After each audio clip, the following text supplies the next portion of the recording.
Rabu dini hari 26 November 2025, sekitar pukul 3 pagi, angin badai memecah kesunyian Aceh Tamiang. Angin menghantam rumah-rumah dan pepohonan, listrik padam, dan beberapa ruas jalan di Tualangkat, serta lintas Sumatera tertutup reruntuhan pohon tumbang. Tak lama kemudian hujan turun, bukan sekadar deras tetapi seperti langit membuka pintu airnya. Hujan itu telah berlangsung sejak Selasa dan tak kunjung berhenti hingga siang hari Rabu. Warga panik, banyak yang mengungsi ke rumah kerabat berharap air berhenti naik. Namun menjelang malam justru musibah semakin dekat. Sekitar pukul 21 air mulai memasuki kampung dalam tempat kami tinggal. Warga terkejut karena sepanjang ingatan mereka wilayah ini tidak pernah terendam. Bahkan pada bencana banjir besar sekalipun, ketika air baru sebatas betis, kami melihat sesuatu yang ganjil. Arusnya deras bukan genangan, tetapi air yang datang dari sungai di gunung.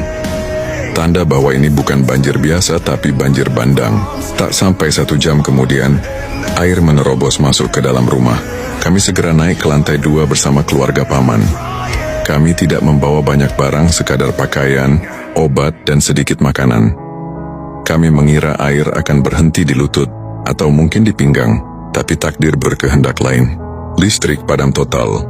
Dalam gelap gulita, air terus naik hingga 1,5 meter. Pada Kamis pagi, kami turun dengan hati-hati untuk menyelamatkan apapun yang bisa. Sedikit makanan, kompor, gas kecil, sesuatu untuk bertahan hidup. Sinyal ponsel timbul tenggelam lalu hilang sepenuhnya. Kami terputus dari dunia. Arus air semakin liar. Di depan rumah kami melihat beberapa narapidana yang dilepas dari lapas berjalan pelan dalam air setinggi leher. Mereka hanya mencari tempat berteduh. Banyak rumah menolak karena stigma, padahal mereka juga manusia, hamba Allah yang sedang diuji. Namun masih ada hati baik.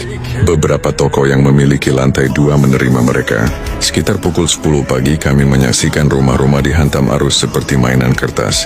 Alfamart di depan rumah kami roboh, dinding belakangnya jebol, dan seluruh isi tokonya hanyut terbawa air. Makanan itu tersangkut di pagar dan atap rumah warga.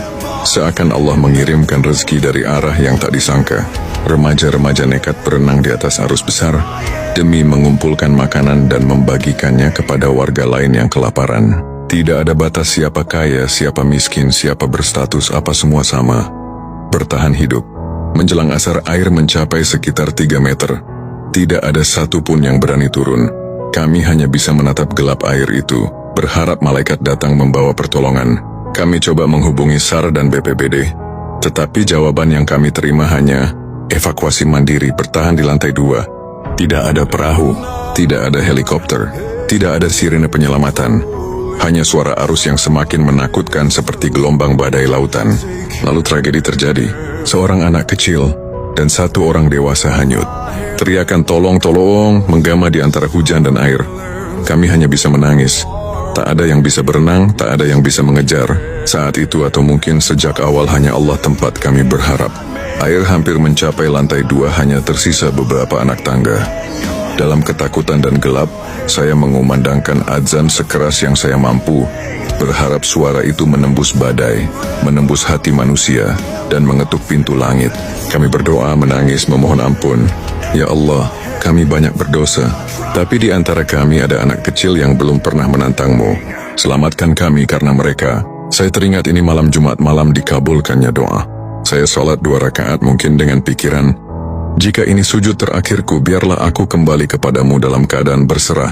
Di atap rumah manusia-manusia kecil dan besar berteriak meminta pertolongan. Tidak ada yang tidur malam itu. Kami semua berjaga di antara takut, harap, dan doa. Ketika fajar menyentuh langit, kami menyadari sesuatu, air berhenti naik. Kami menangis bukan karena selamat, tetapi karena Allah masih memberi kesempatan hidup. Namun ujian belum selesai. Air masih 5 meter tinggi.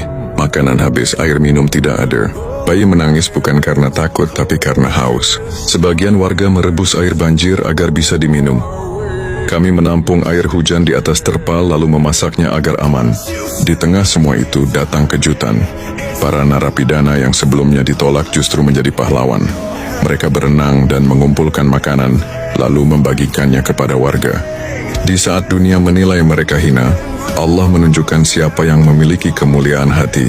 Air baru benar-benar surut perlahan mulai Jumat hingga Ahad pagi, 30 November 2025. Begitu air menyisakan tanah, orang-orang turun mencari makanan, pakaian, gas, apa saja yang tersisa dari rumah yang porak-poranda.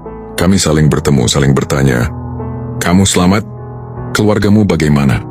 Banyak dari kami menangis bukan karena kehilangan rumah atau harta, tetapi karena masih diberikan nyawa untuk bersujud kepada Allah. Dari Minggu hingga Rabu kami bertahan, membersihkan